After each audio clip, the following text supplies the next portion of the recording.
Hello, everyone. I think I'm live. Welcome to the Coffee, Beer, and Kriegspiel podcast. My name is Marshall. I'm supposed to be sharing a screen. I don't think I'm sharing a screen. You are looking at a black screen. No, nothing is wrong with your computer. There it is. It just showed up. Uh, I'm watching the YouTube feed, and there it is. And you are looking at one of our Kriegspiel modules. You are looking at the aftermath of a very terrible and gruesome Kriegspiel we had, which are probably not terms that we associate with Kriegspiel very often, but I ran an experiment, and boy, did it have consequences. Just to say hello once again, my name is Marshall. I am the founder of the Southern California Kriegspiel Society, which we turned into the International Kriegspiel Society. And let's see here. I think I need to turn the desktop audio off. There we go. I think I may be, I hear an echo. So I apologize if this first episode has all kinds of audio issues. That's bound to happen with a first run here. I'm playing with some levels. I hope I'm not too quiet, but please bear with us while we sort this out. We'll be doing this podcast every Sunday at 9 a.m. So, as I was saying, I'm the founder of the Southern California Kriegspiel Society, and we rebranded to become the International Kriegspiel Society. And we did this because we had a lot of people wanting to join from all over the world, and people thought, well, I can't join because it's not I don't live in California. And we didn't want people to have that impression. So we changed the name, and since changing the name, our membership has simply exploded. We've got a few hundred members, and it's been great. We're running Kriegspiel games on a weekly basis every Saturday, and in fact, sometimes on a daily basis. Uh, okay, so now I've turned my audio down. See, I'm getting feedback live from our fellow YouTube experts, and now I should probably turn it back up. But I hear myself, and I don't know why I'm hearing myself. But again, I'm sorry. Um, so let's talk about Kriegspiel, shall we? Kriegspiel is a double-blind war game played between two or more teams. It is umpired. It emphasizes the fog of war. Message traffic and everything is delayed. Order implementation is usually delayed. And that's kind of what makes a good Kriegspiel. One of the things that does not matter so much in Kriegspiel, which shocks a lot of people, is the combat. I know a lot of gamers want to play it because of the combat, but the combat's actually kind of secondary or incidental. It's not really that important. That's because Kriegspiel was designed as a training exercise, and combat is really the realm of the foot soldier more so than the officer. The officer's primary responsibility is more or less to kind of get the troops into battle, and then once they're in battle, he commits them, and then the sergeants and the corporals and the privates do what they do to win the individual engagement at that level. This doesn't mean the officers don't have input or influence. Of course they do. But really, Kriegspiel emphasizes that maneuver to contact and then that putting in your troops, and then where do you commit the reserve?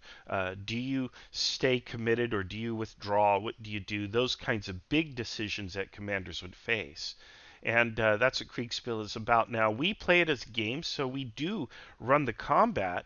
And yesterday, I wanted to I wanted to have a big, huge battle, but I wanted to throw a twist in there, and I'll tell you a little bit of the backstory. And we have Peter here. Peter was my sort of co-conspirator on all of this.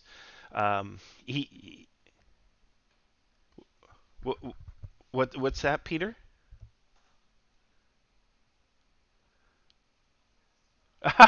He's backing out. Yeah, and Peter's right. He didn't come up with the initial plan. In fact, the plan kind of had a whole um, well, I don't know what I want to say.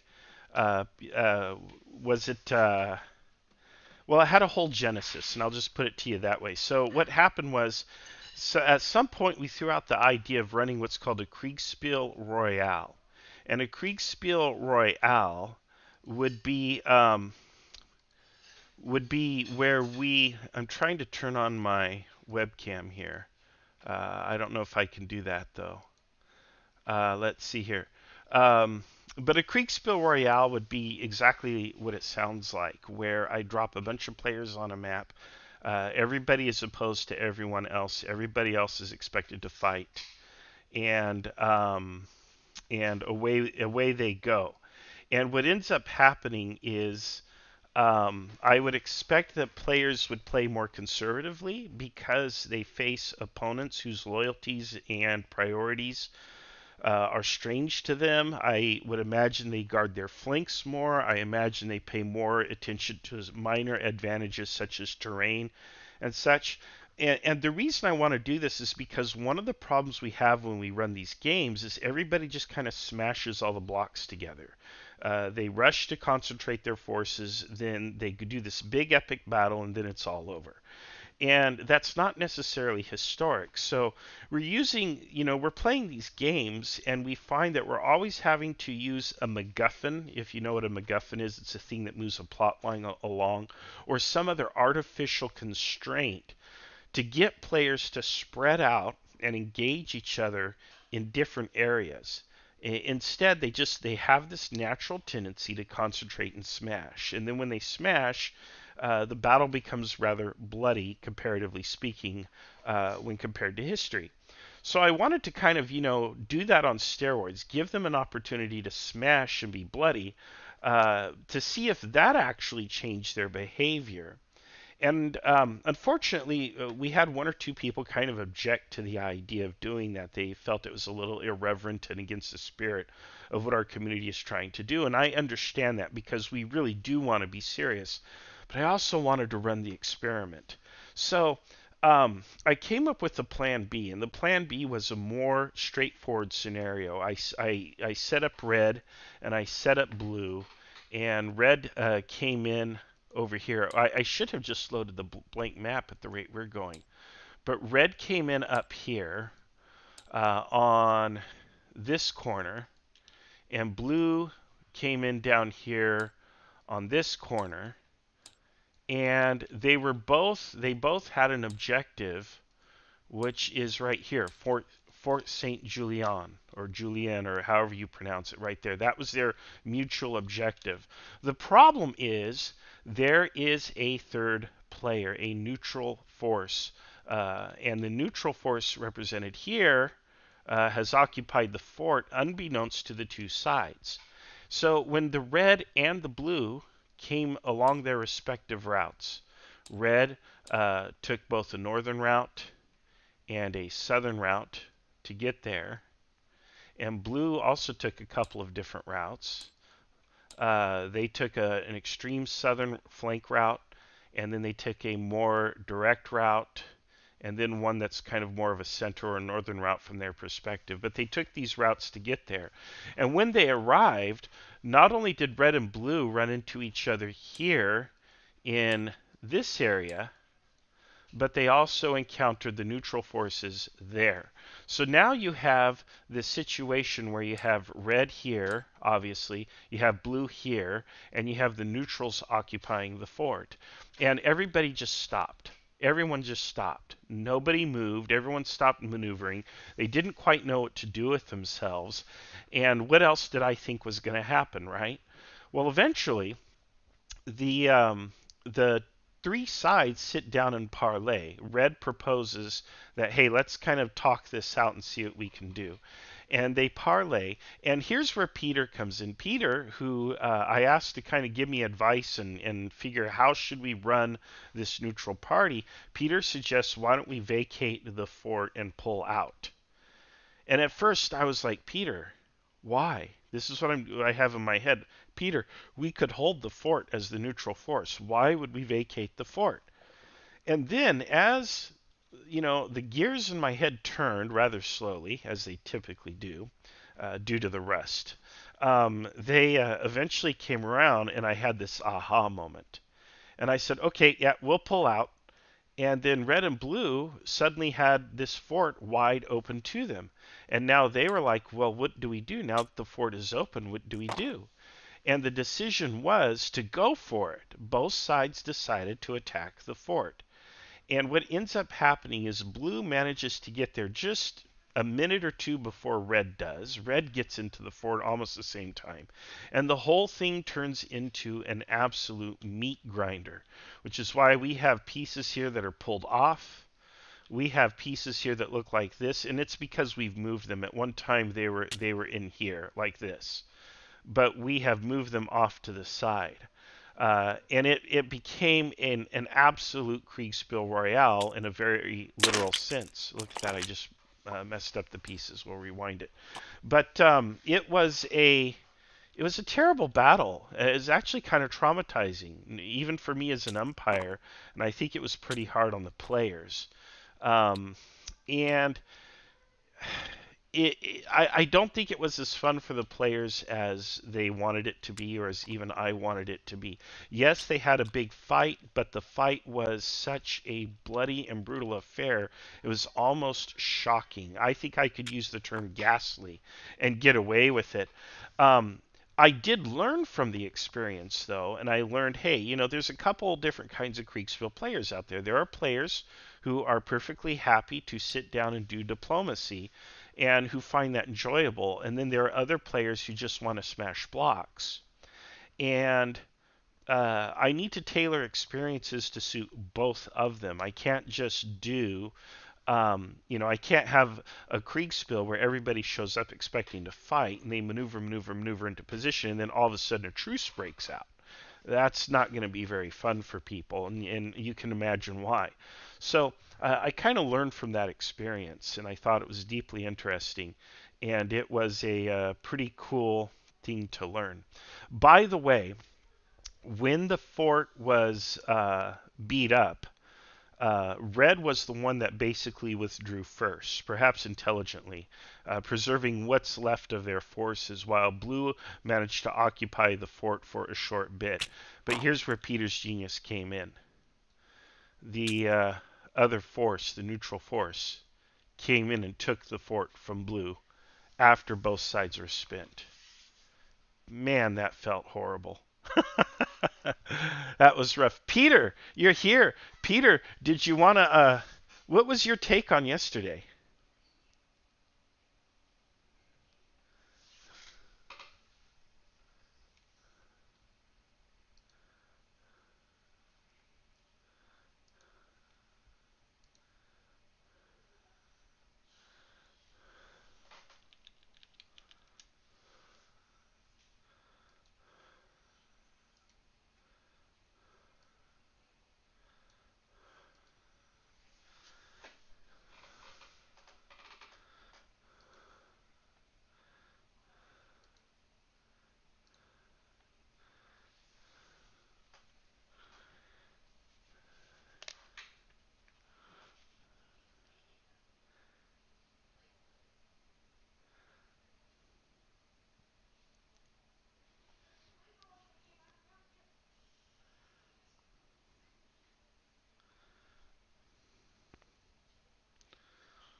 Mm.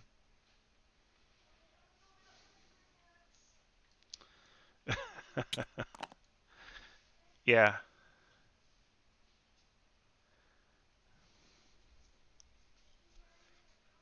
Mm.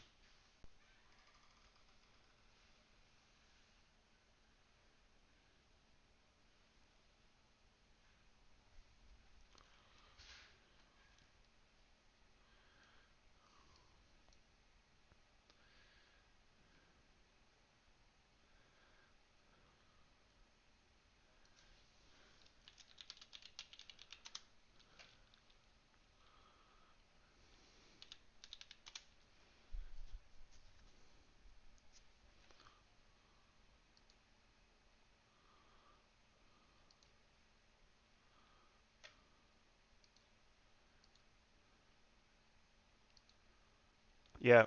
Yep. Sadly, Peter, I think my desktop audio is not picking up for some reason. I wonder if I have to make Discord the active window. We're still experimenting here, folks. I'm sorry to say. Uh, Peter, go ahead and say something real quick, just by means of a test. Te- Okay, yeah, it's not coming in. All right, that's all we needed. I don't know what's going on. I have to learn how to work my darn software. I thought that by doing it this way, you would come right in. And you did initially, or so I thought. Um, See, now I hear, well, I got a bar of desktop audio. What happened there? Or is that here?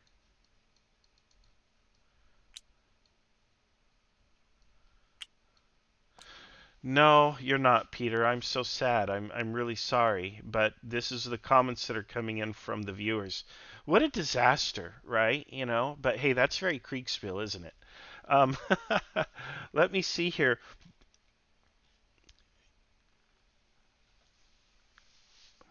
Yeah. Well, what we're gonna have to do is we're gonna have to redo this one. This one probably won't be published.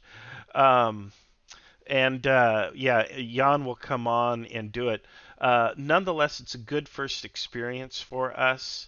Um, and Peter, we'll get you on as soon as we can tweak this, but this is probably, it won't be right now. But I do want to have you share these opinions again. I apologize for asking you if you'll repeat yourself.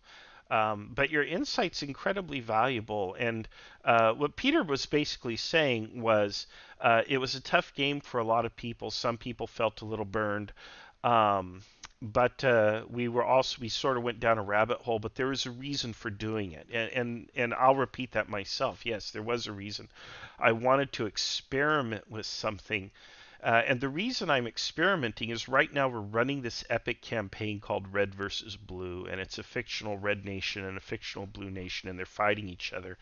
And one of the things that we want to do is increase the complexity of that campaign in the future, or future campaigns will have increased complexity. And the I wanted to experiment with sort of a diplomatic layer and such. So this was kind of a way to do that. This was a way to get in there and mess around with some key ideas and concepts. And like anything else, just like this podcast with the first iteration, it was a mess. So here's Peter. Peter is here and he is um, saying hello. He's writing on the screen. Um, but there you are. Peter wins. And that's right, he did wins. He did win because it was the neutral force which occupied the force at the end. Not particularly neutral if they're shooting at blue, but they were technically the neutral force. That's great. So, um, yeah, so I wanted to address George Kilgore's question. George said diplomacy and Kriegspiel, and you're right, George. It's kind of like we tried the light stuff and we kind of got used to it, and now we're trying the harder stuff. And it's the same thing here with Kriegspiel. Diplomacy gives more of a context, more of a motivation. We want to run campaigns because again, we're playing Kriegspiel as a game. Originally, if you're playing Kriegspiel as a military training exercise, the thing that your instructor is interested in is simply how you maneuver and get into combat and such. And it's a very small scale exercise usually. It's used for training cadets. You can run larger scale events, and the combat is often highly abstracted, yeah, especially the higher up you go. It might just be a single die roll, or it might be a method that we call bog sat, which is a bunch of old guys sitting around a table, make a decision and say, well, this side wins, that side loses, and that's the end of it. And that would be that. Um, but we want to play it, we want to smash the blocks, and we want there to be winners and losers. The problem is when people smash the blocks together, there's a lot of losers. And it doesn't feel realistic. It feels like look, the games feel really, really good and they're fun until the combat kind of goes for a turn or two too long. And then it starts feeling like those games you play with the kids online where the one who clicks the fastest wins the battle. And we don't want that. We don't want it where it's just the last man standing, which why would I want to play Kriegsspiel Royale then? Ironically, I thought that might give us some insights. It was an experiment that we never fully ran, so we kind of ran a light version of the experiment here. But again, the idea is we want to create situations where commanders have to make a tough choice. Do I commit here? How heavily do I commit? And how long do I stay committed? Even if I'm winning or losing, regardless, what's my plan to get out of this? Because a lot of players have a plan to get into the fight, which is just dive into the mosh pit, but they don't have a plan to get out or to preserve their forces. And I think that's an important thing. Um, so anyway, there we go. Okay, I'm checking the comments here, and Jan, who is another player for our Kriegspiel, wants to take a look at the OBS, but I don't know how to do all that, and that's kind of a technical thing, and it's probably not why you guys are here. So here's what we're going to do. I am going to wrap this one up here momentarily. If you have a question for me, go ahead and drop it in the YouTube. You've got about a minute or two to do that, and then I'm going to end the podcast. But if there's a question, I will absolutely answer it. Um, and Peter's telling us that he'll be back. We love you, Peter. Um, and because I do want this podcast to be a place where you can come and ask your Kriegspiel questions and get answers to them and learn how to run your own games and so on. In the meantime, everyone is invited to join the International Kriegspiel Society. We have a Discord, and really the best way to get to the Discord, I guess I could drop an invite into the comments. Let me go ahead and do that. You can also go to our website, which is kriegspiel.org. Let me just copy this right here and just drop it into the YouTube. And I think this one will expire. I don't have time to fiddle with it, and I don't want to fiddle with it because something will break. But there's a direct invite to the Discord, and you can join right now. But you can go to kriegspiel.org, and our Discord link is there on the front page. You come right on in. You can get into any of these games that we run almost on a daily basis. You can also play on the Saturdays, and then get into some of these other campaigns that we run and kind of take it to that next level. And that's what we're trying to do. We're trying to get to that next level where we dial in the gameplay so it actually feels real, so it feels like there's consequences, and we give commanders good, tough choices that they can sit and ruminate on in their spare time and really savor the experience of playing Kriegspiel and having a good time with it, playing it as a game. So there's that. I don't see any questions. I do want to invite you to support us on Patreon. Obviously, we could use the support, right? Um, your support does help the International Kriegsspiel Society. That also pays myself and the other people who will be coming on here to regularly provide you with content, answer your questions. They build these modules and do a lot of the work to run the society. I'll also be having a lot of guests on here, hopefully, people like Peter and others. And here's I'm free. Yeah, Peter is the free help. So there you go. He's one of the landworthy. He's drafted. So there you have it. So everybody, I want to thank you all for coping with us and being here. This was our first episode, but we'll probably tape a much more adorable and keepable first episode in the near future. In the meantime, thank you all. We'll be back here most Sundays at 9 a.m. And if you have questions for us, submit them to us by any means possible from the website. There's a send dispatch form. You can also drop them here on the YouTube and come onto our Discord. Any way that you want to communicate with us, that's fine. Send us your questions, and we are very happy to give you answers. So thank you all, and we will talk to you on our next adventure. Take care. Bye-bye.